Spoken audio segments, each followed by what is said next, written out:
Let's do this. Let's do it. Welcome to Fireside Breakdowns. I'm John. And I'm Robin. On this show, we break down some of the most controversial, complex, and even polarizing topics facing our society. We use honest, good faith analysis, backed by research, to form our conclusions. We promise to skew our bias toward what can be factually supported and to make it clear when we're giving you our opinion versus speaking about actual research. We're human, we have blind spots and personal biases, and they will show up sometimes. But the goal of this show isn't to convince you to see things our way. We want to give everyone a foundational understanding of these complicated topics and present the most truthful information available so that we can discuss and address these issues in a thoughtful and beneficial way. We talk about some pretty heavy stuff on this show, and we tackle topics that might feel polarizing, but we do that because we have an important goal in mind. We want to change the way people have hard conversations. And we think we can do that using research and discussion to create common understanding. And since you're here, we hope you want the same thing. So we suggest getting comfortable, maybe having a good drink on hand as we work through this stuff. Welcome to our fireside. Fallout Boy, Fallout Boy, Fallout Boy. So much Fallout Boy. So much Fallout Boy. Fallout Boy released Please. 2 new singles. Yes. And pre-sale tickets for the tour go on sale tomorrow morning.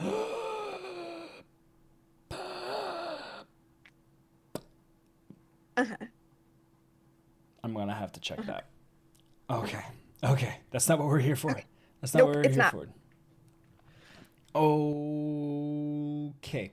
So this week we are diving into the complexities of the world's most recognized symbol of existential threat, the Doomsday Clock. That's right, the metaphorical clock that slowly marks our advancement towards certain doom due to humanity's constant thirst for better and more efficient methods to completely wipe ourselves out. Okay, that may be a little melodramatic, but it is true. The Doomsday Clock is a symbolic representation of how close we are to a global catastrophe, and it's updated annually by the Bulletin of the Atomic Scientists to account for the ever-changing environment in the world that we all live in, probably more tenuously than we'd care to admit. So in this episode, we're going to talk about the history of the Doomsday Clock, some key moments in its history, and the reasoning behind the latest update, and then what that means for the future. Oh, right. In case you weren't paying attention, this is actually relevant. Last month, the clock was set to read 90 seconds to midnight, with midnight being the destruction of the planet. This is the closest that it's ever been to midnight, and there are some pretty good reasons behind it. But don't worry, it's probably not the last podcast you'll ever listen to. We have literally tens of seconds left before the apocalypse. So let's get to it. Yes. Okay, so as we hinted at in the intro, the Doomsday Clock is a symbolic representation of how close humanity is to, again, global catastrophe. It is meant to quickly and broadly inform the general population about how close we all are to destroying the world with the technology that we've created. Literally. The Doomsday Clock comes from the minds of the people who would know about those things. It was created in 1947 by the Bulletin of the Atomic Scientists, a nonprofit organization founded by former Manhattan Project scientists who had helped develop the first atomic bombs. I forgot to write this part in because I only read about it at the very end of my research, which is crazy because to me it should be like at the beginning. Among those scientists, Albert Einstein, just some guy. So Bulletin co-editor Hyman Goldsmith, he had asked his artist friend Martel Langsdorff to come up with a design for the June 1947 edition of the Bulletin. Incidentally, this was the first time that the Bulletin was actually a magazine and not a newspaper. So the June 1947 edition of the Bulletin magazine. And Martel was married to physicist Alexander Langsdorff, who had worked on the Manhattan Project while at the University of Chicago. As such, she was witness to many urgent, passionate debates about the consequences of the atomic bomb. And the scientist public or the scientists' responsibility to the public, and then what they felt they should do. And that urgency is what inspired the symbol of the clock, implying that we don't have that much time remaining to get atomic weapons under control. You see, the Bulletin of the Atomic Scientists itself was founded in 1945 as a reaction to the bombings of Hiroshima and Nagasaki. It was founded by a group of scientists and engineers who had actually worked on the Manhattan Project during World War II and who saw an immediate need for public reckoning in the aftermath of the bombings. They were deeply concerned about the dangers posed by nuclear weapons and wanted to use their scientific expertise to inform the public and policymakers about the risks and consequences of this new technology. These scientists felt that the atomic bomb was only one of many threats that modern science would introduce to humanity. And so, from the perspective of the Bulletin, they were correct. They perceived not just atomic bombs as an existential threat, but also greenhouse gases, cyber attacks, misuse of genetic engineering and artificial intelligence, which, I mean, when I think about it, I have a hard time disputing all of those things. Yeah. Here's a funny part.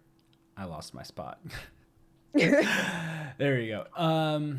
So in the early days, the bulletin editor Eugene Rabinowitz, he decided whether or not the hands on the clock should be moved. Rabinowitz was a scientist and disarmament leader, and as such, he was in constant communication with scientists and experts from all over the world. And he based his decision to determine where the clock's hand should be set on his discussions with his fellow scientists. He would then explain his reasoning in the pages of the bulletin. So when Rabinowitz passed away in 1973, the responsibility of resetting the clock was passed on to the Bulletin's Science and Security Board. Much like the original scientists behind the clock's development, the board consists of scientists and experts who have a deep understanding of nuclear technology and climate science. They are the kind of people who can honestly put advised government and institute. They are the kind of people who can honestly put advised governments and international agencies about my area of expertise on their resume. They meet twice a year to discuss world events and adjust the clock as needed.